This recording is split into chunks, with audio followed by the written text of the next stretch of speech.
So welcome back to another video of Dragon Ball. তো part 1 এই পর্যন্ত আমরা দেখছি যে গোকু পাহাড়ে একা একা থাকে। একদিন তার সাথে বুলমা নামের একজনের দেখা হয় আর এরা দুইজন মিলে ড্রাগন বল খুঁজতে বের হয়ে যায়। এরপর রাস্তায় অনেক মনস্টার আসে কিন্তু গোকু সবাইকে হারায় দেয় আর গোকুর অনেক নতুন নতুন ফ্রেন্ডসও তৈরি হয়। এই স্টোরিতে পিলাফ নামে একটা ভিলেনও আছে যে ড্রাগন বল নিয়ে সারা দুনিয়াতে রাজ করতে চায়, আর একজন আছে ইয়ামচা যে ড্রাগন বল চুরি করে একটা মেয়ের সাথে ডেটে যেতে চায়। এভাবেই তারা শেষ ড্রাগন বল খুঁজতে খুঁজতে একটা ভিলেজে পৌঁছায় যায়। এখানে র্যাবিট মনস্টার তাদের উপরে অ্যাটাক করে কিন্তু ইয়ামচা আর গোকু মিলে বুলমাকে বাঁচায়। তো যাই হোক, ড্রাগন বলের ফার্স্ট পার্টে তোমরা মোটামুটি রেসপন্স দেখাইছো ভালোই। যাই হোক, তোমরা অনেকেই সেকেন্ড পার্ট চাইতেছিলে, এই জন্য আমি সেকেন্ড পার্টও বানাইতেছি। আর আমি চাই যে আমার এই চ্যানেলের সবাই ড্রাগন বল সিরিজটা দেখুক। তো যাই হোক গাইস, তারা পার্ট 1 দেখো নাই, তারা পার্ট 1 ডিসক্রিপশন আর কমেন্টে লিংক দেওয়া আছে, ওইখান থেকে দেখে নিতে পারো। So let's get started. তো আমরা দেখতে পাই যে পিলাফ অনেক বেশি রাইগা উঠছে এন্ড সে চিৎকার করে বলে, হ্যাঁ তোমরা তাড়াতাড়ি এই ড্রাগন বল লড়াইটা ঠিক করো, না হলে তোমাদের এই কুমিরদের খাওয়াই দিব। আর মাই তখন বলে যে কিং পিলাফ, আপনি এত টেনশন কেন নিচ্ছেন, আমরা আমাদের কাজ করছি, আপনি একটু কিছু খায়া নেন। তখন রাডারটা ঠিক হয়ে যায় আর কাছাকাছি একটা ড্রাগন বলের সিগন্যাল পাওয়া যায়।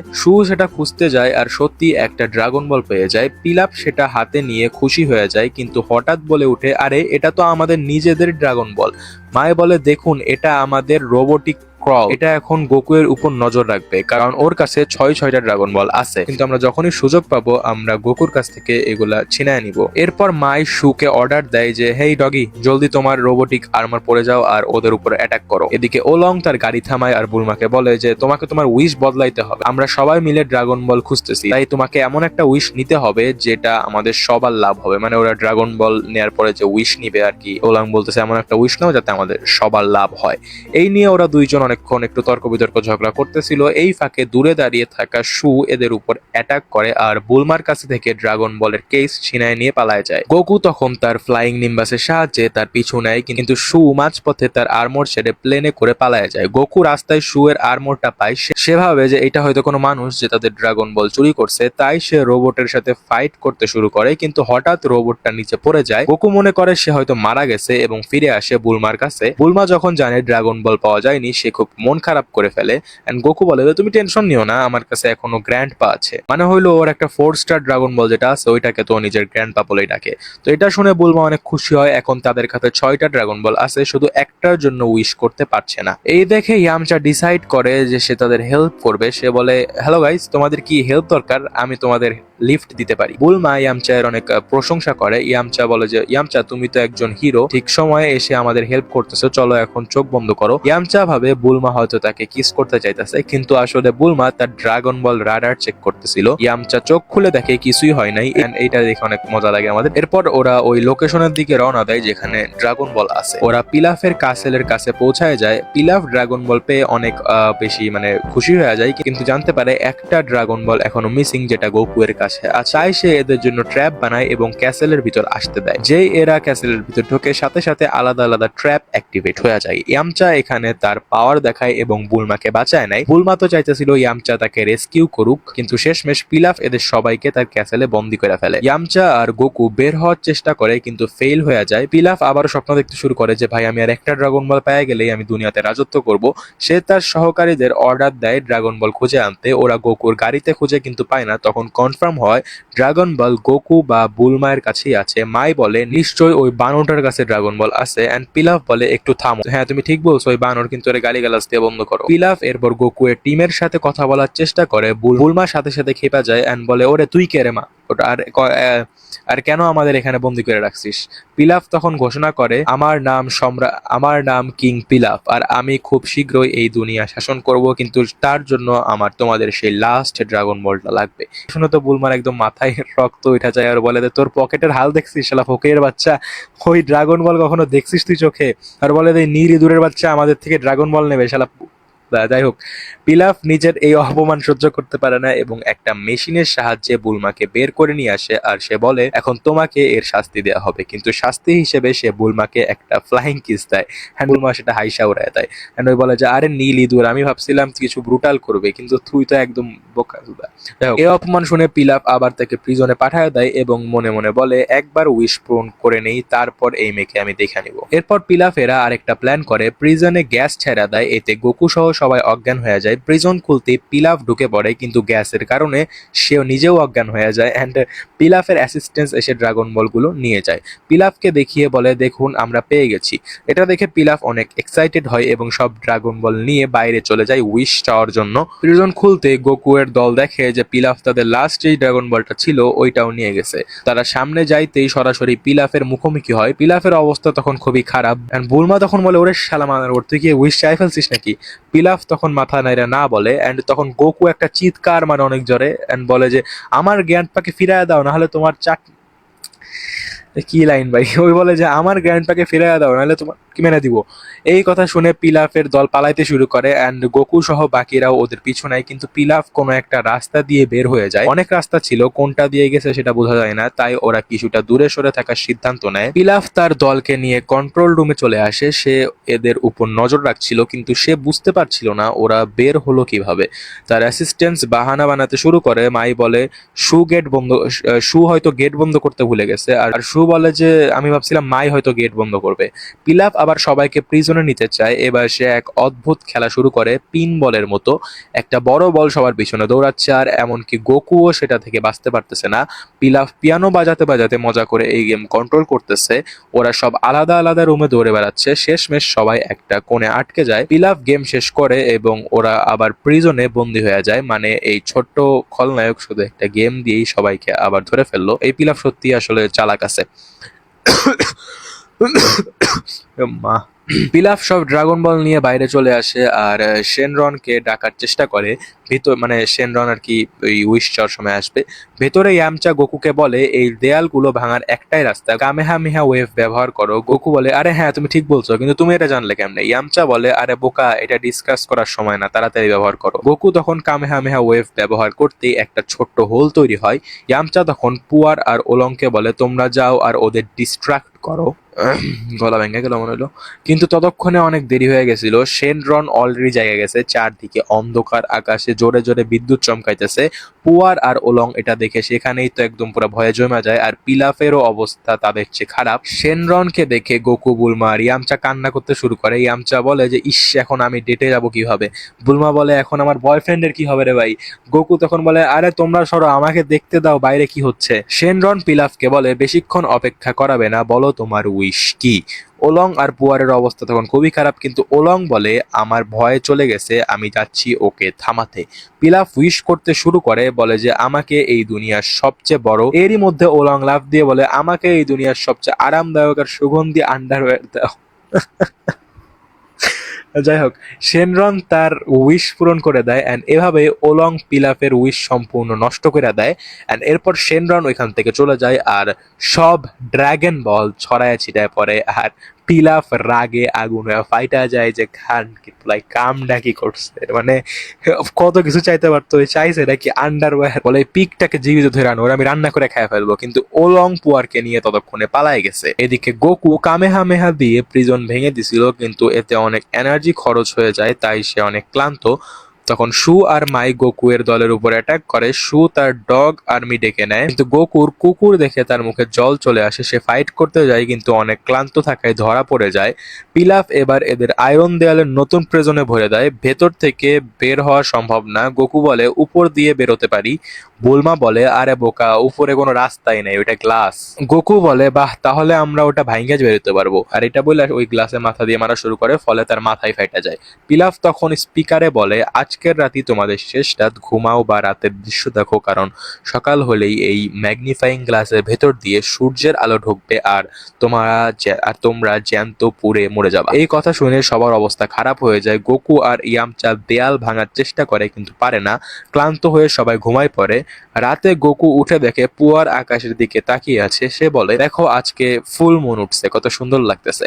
এন্ড গোকু বলে তোমরা জানো যেদিন ফুল মুন হয় সেদিন একটা মনস্টার আসে, অনেক ভয়ঙ্কর। ইয়ামচা আর বুলমা একটু বিরক্ত হয় এন্ড বলে আরে সকালেই তো আমরা সবাই মরে যাব, এই বেকার কথা বন্ধ করো। গোকু বলে বেকার না, ওই মনস্টারই আমার গ্র্যান্ডপাকে মারছিল। ইয়ামচা অবাক হয়ে যায়, বলে যে একটা মনস্টার মাস্টার গোহানকে মেরে ফেলছে। ওলং জিজ্ঞেস করে সে তখন কোথায় ছিল। গোকু বলে আমি ঘুমাইতেছিলাম।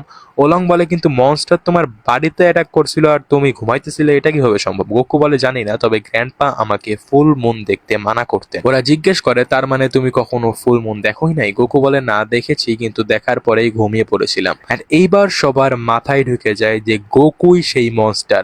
সে ফুল মুন দেখে মনস্টার হয়ে গেছিল এন্ড তারপর তার নিজের কিছুই মনে ছিল না, গোকুই সেই মনস্টার, মানে গোকুই হয়তো ওর দাদাকে মেরে ফেলছে। যাই হোক, বুলমা তখন গোকুকে চাঁদের দিকে তাকাইতে মানা করে আর বলে যে ওইটা একটা পোকা, ওইটার দিকে তাকাও না, কিন্তু গোকু তাকায় ফেলে আর ওই তখন বলে আরে না ওইটা তো চাঁদ। সবাই একটু স্বস্তি পায়, কিন্তু তখনই গোকুর বডিতে কিছু একটা হইতে শুরু করে এন্ড ওর চোখ লাল হয়ে যায় এন্ড ওরা বলে গোকু এভাবে মজা করো না আমাদের সাথে, কি হয়েছে তোমার? কিন্তু গোকু ট্রান্সফর্ম হইতে শুরু করে আর একটা বিশাল গ্রেট এপ বনে। কিন্তু গোকু তখন ট্রান্সফর্ম হওয়া শুরু করে আর একটা বিশাল গ্রেট এপে ট্রান্সফর্ম হয়ে যায়। প্রিজন ভেঙে যায়, গোকু পিলাফের পুরা কাসেল ভাঙতে শুরু করে। পিলাফ তার সহকারীরা ভাবছিল আর্থকুয়েক হইতাছে মনে হয়। পিলাফ তখন তো পুরা মস্ত স্বপ্ন দেখতেছিল এন্ড ওই বলে আরে আমি তো স্বপ্নে ড্রাগন বল আবার পাইছিলাম, ঘুমাইতে দাও আমারে। যখন গোকু আবার কাসেলের ছাদই ভাঙ্গা ফেলে, পিলাফের চোখ তখন খোলা যায় আর বোঝে যে আর্থকুয়েক না, এটা মনস্টার। গোকু এর বাকি দল প্রিজন থেকে বের হয়ে যায়, ওরা যতটা পারে দূরে সরে যায়। পিলাফ হেলিকপ্টারে চলে পালায়, কিন্তু যাওয়ার সময় বলে আমরা এভাবে যেতে পারি না, সে আমার পুরা কাসেল ধ্বংস করে দিছে। পিলাফ এরোপ্লেন থেকে গোকুর উপরে অ্যাটাক করতে যায়, কিন্তু কিছুই হয় না। তখন সে অর্ডার দেয় মিসাইল দিয়ে এই গরিলাকে অ্যাটাক করো। মিসাইল গোকু এর মুখে ব্লাস্ট হলে সে নিচে পড়ে যায়। পিলাফ এসে তার উপর লাফাইতে শুরু করে যে এই গরিলা আমার কাসেল নষ্ট করে দিল, বানাতে কত বছর লাগছিল আমার। এদিকে গোকু উঠা পড়ে, একটা বড় পাথরের টুকরা তুলে ওদের দিকে ছুঁড়া মারে। পিলাফের প্লেন ক্র্যাশ করে, কিন্তু ওরা বেঁচে যায়।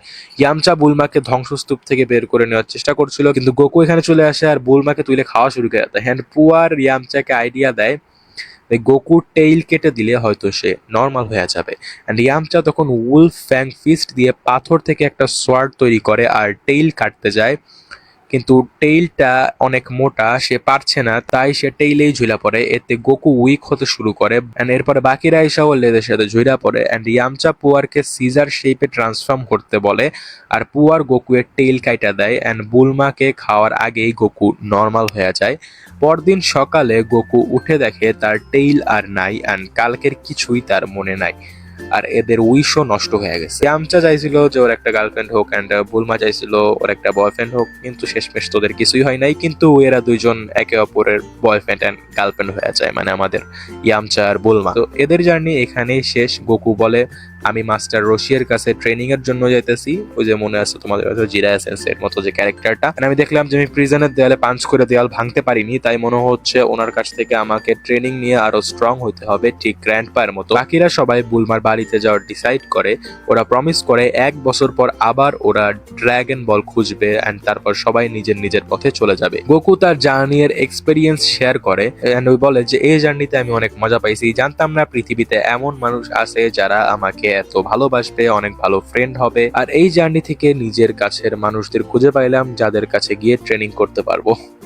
গোকু বাড়িতে গিয়ে জিনিসপত্র নিয়ে মাস্টার রশিয়ের বাড়ির দিকে রওনা দেয়। তারপর দেখা যায় ইয়ামচা আর বুলমায়ের এরোপ্লেনের ফিউল জঙ্গলের মাঝে শেষ হয়ে যায় আর ওরা এখানে ক্র্যাশ করে। বুলমা আর একটা ডিনো ক্যাপসুল চাই, ইয়ামচা বলে ওইটাই লাস্ট ছিল, এখন পায়ে হেঁটেই এখান থেকে জঙ্গল পার করতে হবে। তখন অদ্ভুত একটা আওয়াজ শোনা যায় এন্ড বুলমা তখন ভয় পায় বলে যে এটা কার আওয়াজ? ইয়ামচা বলে আমার মনে হচ্ছে মানুষের আওয়াজ। বুলমা তাকে ধমকায় বলে যে এই জঙ্গলে মানুষ কোথা থেকে আসবে।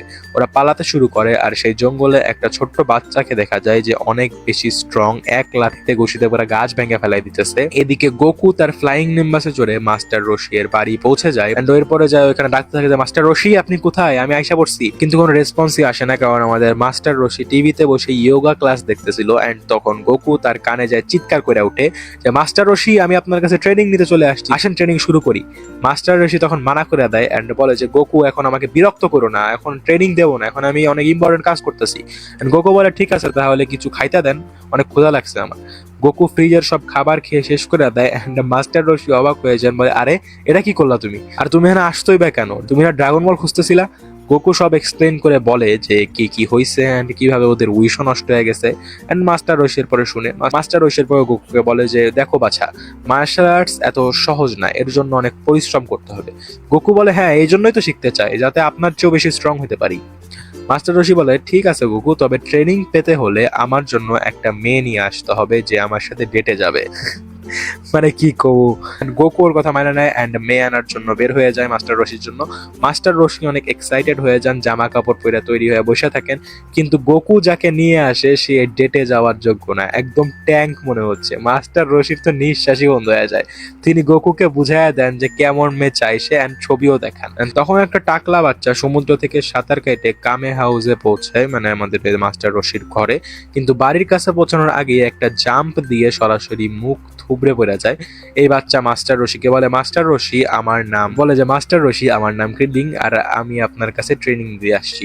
মাস্টার রশি তখন মানা করে দেয় অ্যান্ড বলে যে এখন রুল বদলে গেছে, কিন্তু ক্রিলিং জানতো এই বুড়া আসলে একটা লুচ্চা, এই কারণেই ওই অনেক ম্যাগাজিনস নিয়ে আসছে। অ্যান্ড এটা দেখে মাস্টার রশি অনেক খুশি হয়ে যায়, বলে ঠিক আছে গোকু এর সাথে আমি তোমাকেও ট্রেনিং দিয়ে দিব, এটা কোনো বড় ব্যাপার হইলো, তবে তুমি আমার জন্য একটা মেয়ে নিয়ে আসো যাও। ক্রিলিং তখন ফ্লাইং নিম্বাসে চড়তে যায়, কিন্তু সেটা তাকে অ্যাকসেপ্ট করে না অ্যান্ড মাস্টার রশি তখন রেগে যায়, কিন্তু ক্রিলিং মাস্টার রশিকে আরো ম্যাগাজিনস দিয়ে দেয় অ্যান্ড এরপর মাস্টার রশি আবার ঠান্ডা হয়ে যায়। গোকু আর ক্রিলিং মেয়ে খুঁজতে বের হয়। গোকু বলে যে দেখো নিচে একজন মানুষ দেখা যাচ্ছে, এটা কি মাস্টার রশির জন্য ঠিক হবে? ক্রিলিং বলে আরে বোকা, এটা একজন ছেলে, আমাদের মেয়ে দরকার।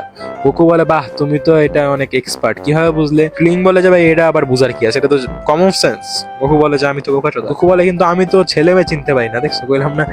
বলে যে যতক্ষণ আমি কাউকে টাচ না করি ততক্ষণ আমি বুঝতে পারি না যে এটা ছেলে নাকি মেয়ে। ক্রিলিং বলে হ্যাঁ, তুমি আমার থেকে দূরে থাকো ভাই, আমি বলে দিচ্ছি আমি একটা ছেলে। মরুভূমিতে কিছু ওয়ান্টেড পোস্টার দেখা যায়, এর মধ্যে একটা মেয়ের পোস্টারও আসে। এই এলাকায় অনেক তাণ্ডব করেছে, একটা শপে একজন হান্টার আসে সে মেয়েকে ধরতে, তখন এক মেয়ে ঢোকে, কিন্তু এটা সে ওয়ান্টেড মেয়ে না, হান্টার তার সাথে ফ্লার্ট করতে শুরু করে এন্ড ওই বলে যে হ্যাঁ মনে হচ্ছে তুমি আমার পছন্দ হয়ে গেছো, আমার সাথে যাবা। মেয়ে রাজি হয়ে যায়, কিন্তু তখনই হাওয়া আসে আর মেয়েটার জোরে হাঁচি আসে, সবাই শক হয়ে যায়, কারণ এই মেয়ে এখন সেই ওয়ান্টেড মেয়েতে পরিণত হয়ে যায়। আর এর দুইটা পার্সোনালিটি আছে, একটা হইলো শান্ত আর আরেকটা হইলো বিপজ্জনক ডাকাত। ডেঞ্জারাস পার্সোনালিটিতে আসতেই সে সব একদম তছনছ করে দেয়।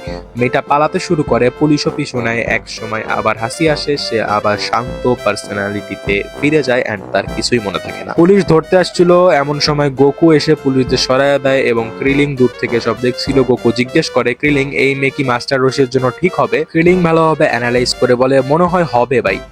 এন্ড ওরা সেই মেয়েকে বলে যে তুমি এভাবে বাইরে থাকলে পুলিশ ধরবে, আমাদের মাস্টার রশিয়ার বাড়িতে চলো, সেখানে তুমি সেফ থাকবা। আর এভাবে ওরা মেয়েটাকে নিয়ে চলে আসে। এন্ড ভাই ছোট ছোট বাচ্চারা মানে দালালের কাজ করতেছে, মানে কি বলবো, যে এক বাড়িতে ফিরে গোকু ডাক দেয় মাস্টার রশি দেখুন আপনার জন্য কি নিয়ে আসছি, মানে মনে হয় কোনো জিনিস নিয়ে আসছে, কিন্তু মাস্টার রশি বের হইতেছে না। গোকু ভিতরে গিয়ে দেখে উনি ওয়াশরুমে। গোকু বলে মাস্টার রশি তাড়াতাড়ি আসুন, মেয়ে এনেছি, দেরি করলে পালায় যাবে। এটা শুনতেই আমাদের লুচ্চা বুড়া লাফ দিয়ে সেখান থেকে বের হয়ে আসে আর আগে জানালা দিয়ে উকি মাইরে মেয়েকে দেখে, তারপর বলে বাহ গোকু একদম পুরো মজা লাগাই দিয়েছো তুমি তো আমার। আর মেয়েটা বলে আপনি হয়তো এখানে নাতিদের সাথে একা থাকেন, তাই আপনার একজন মেইড দরকার। মাস্টার রশি বলেন আরে না না, ওরা আমার ছোট ভাই, আমি ওদের বড় ভাই, আমি ওদের ট্রেনিং দেই। And তারপর তিনি সবার জন্য ড্রেস বানায় নিয়ে আসেন। এন্ড তখনই এই মেয়েটা যার নাম হলো লঞ্চ, তার অনেক জোরে হাসি আসে এন্ড সে যেই হাসিটা মারে তার পার্সোনালিটি আবার শিফট হয়ে আসে, ডেঞ্জারাস পার্সোনালিটি চলে যায়। এন্ড সে বলে এই বাজে ড্রেস আমাকে কে পরাইছে, এন্ড সে ফায়ারিং শুরু করে দেয় এন্ড সবার অবস্থা খারাপ হয়ে যায়। মাস্টার রশি বলে এরে ভাই কারে ধরে আনছে ওরা। তখনই ওর আবার হাঁচি আসে এন্ড লঞ্চ আবার নর্মাল পার্সোনালিটিতে চলে আসে, মানে শান্ত পার্সোনালিটি। পরদিন মাস্টার রশি তার বাড়িকে একটা ডিনো ক্যাপসুলে রেখে দেন। ওরা একটা বড় আইল্যান্ডে যাচ্ছে সঠিক ট্রেনিং এর জন্য। আইল্যান্ডে পৌঁছে মাস্টার রশি দেখেন গোকু নাই এন্ড লঞ্চ তখন বলে, লঞ্চ কিন্তু এই মেয়েটার নাম আমি এগেইন বলতেছি, ঠিক আছে? তো লঞ্চ বলে যে গোকু ফ্লাইং নিম্বাসে চইরা পুরো আইসল্যান্ড ঘুরতে গেছে। গোকু আইসা বলে মাস্টার রশি এই আইল্যান্ডে তো অনেক মানুষ আছে। মাস্টার রশি বলে চিন্তা করো না, আমি সবাইকে ট্রেনিং দিব না। লঞ্চ খাবার বানাতে চলে গেল। মাস্টার রশি এবার বাচ্চাদের স্ট্রেংথ টেস্ট করতে চান। 100 মিটার রেস। ক্রিলিং রেস কমপ্লিট করে 10 সেকেন্ডে আর গোকু করে 13 সেকেন্ডে, কিন্তু গোকু খুশি না, সে বলে আমার জুতা ছিঁড়া ছিল, ঠিক মতো দৌড়াতে পারিনি। মাস্টার রশি আরেকটা চান্স দেয়। ক্রিলিং তখন নিজের জুতা গোকুকে দিয়ে দেয়। এবার গোকু দৌড়ায় আর মাত্র 8 সেকেন্ডে পার করে ফেলে এন্ড সবাই শকড হয়ে যায়। মাস্টার রশি বলেন মনে রাখো একজন মাস্টার মার্শাল আর্টিস্ট একজন নর্মাল মানুষের চেয়ে অনেক বেশি ফাস্ট। আমি 100 মিটার দৌড়াই মাত্র 6 সেকেন্ডে। মাস্টার রশি এটা বলে আর কি। সন্ধ্যায় মাস্টার রশি বলেন, একজন মার্শাল আর্টিস্ট শুধু ফাস্ট না, তার থিঙ্কিংও অনেক ফাস্ট হবে। তাই তোমাদের আরেকটা টেস্ট নেব। একটা পাথরের মধ্যে মাস্টার রশি নিজের সাইন করে এটা জঙ্গলের মাঝে ছুড়ে দেন। যে এই পাথর বলে যে এই পাথর খুঁজে আনতে পারবে সে আজ রাতের খাবার পাবে, আর না পারলে সে আজকে রাতে খাবার পাবে না। এই বলে উনি আরাম করতে চলে যান আর ওরা পাথর খুঁজতে বের হয়। গোকু সরাসরি নিচে ঝাঁপ দেয়, কিন্তু চালাক ক্রিলিং একটা অন্য পাথরে মাস্টার রশিয়ার নাম লিখে দেখাতে যায়। মানে অন্য একটা পাথরের মধ্যে মাস্টার রশিয়ার সাইন কপি করে দেখাতে গেছে। এন্ড মাস্টার রশি এটা দেখে আমাদের ক্রিলিংকে বলে যে, টাকলা সোদা, তুমি এটা বোকা সোদার মতো কাম করছো, যাই হোক আসলটা খুঁজে নিয়ে আসো দাও। জঙ্গলে গোকু পাথর খুঁজতে জঙ্গলে গোকু পাথর খুঁজা পাওয়া যায় এন্ড খুশিতে তো পাগল হয়ে যায়। এর মধ্যে ক্রিলিং আইসা পড়ে এন্ড বলে যে, গোকু একটু দেখি এটা আসল কিনা। আর সেই টাকলা পাথর নিয়ে ওইখান থেকে পালায় মাস্টার রশিকে দিয়ে দেয়। এন্ড গোকু বেচারার মন খারাপ হয়ে যায়, ওই মন খারাপ ওইরা বসে থাকে। মাস্টার রশি তখন লঞ্চ নামে মেয়েটার রান্নার প্রশংসা করেন এন্ড বলে, আজকের খাবার কিন্তু সেই হয়েছে, একদম তোমার মতো। এই মাছ কোথা থেকে পাইলা? লঞ্চ তখন বলে যে, এই মাছটা আমাকে একজন সস্তায় দিয়ে দিয়েছে। এই মাছটার নামটা তো মনে নাই। ও আচ্ছা, হ্যাঁ মনে পড়ছে, পাফার ফিশ। আর এইটার শুই না তো মানে মাথাটা পাগল হয়ে যায় সবার, কারণ ভাই পাফার ফিশ হলো একটা বিশালা মাছ, আর ওরা এটা মজা করে খাইতেছিল। সবার অবস্থা খারাপ হয়ে যায় যেন, তখন সবাই আবার পাগল হয়ে যায়, উল্টা পাল্টা লেগে যায় একদম পুরা। মাস্টার রশি আবার গোকুকে জিজ্ঞেসও করেননি যে সে কেন পাথর পায়নি। পরদিন সকালে গোকু ট্রেনিং এর জন্য রেডি, কিন্তু মাস্টার রশির অবস্থা খারাপ, আজ রেস্ট। তো গাইস, আজকের এই পার্টটা এই পর্যন্তই ছিল। যদি তোমাদের ভিডিওটা ভালো লেগে থাকে তাহলে ভিডিওটাকে লাইক করে দিও এন্ড তোমাদের কেমন লাগতেছে ড্রাগন বল এটাও তোমরা কমেন্ট সেকশনে জানাতে পারো। এন্ড তোমাদের যদি পার্ট 3 এর ডিমান্ড থাকে তাইলেই আমি নাও হইলেও আনতে পারি। যদি পার্ট 2 তো তোমাদের মোটামুটি লেভেলের সাপোর্ট আসে তাহলেও আমি কন্টিনিউ করব। ওকে, হ্যান্ড আমি ট্রাই করবো তাড়াতাড়ি ড্রাগন বল ক্লাসিক শেষ করে এরপর ড্রাগন বল জেডে চলে যাওয়ার। ওকে, তো যাই হোক, চ্যানেল নতুন হলে সাবস্ক্রাইব করে দিও। আবার দেখা হবে নেক্সট পার্টে, নেক্সট ভিডিওতে। ততক্ষণের জন্য পিস আউট।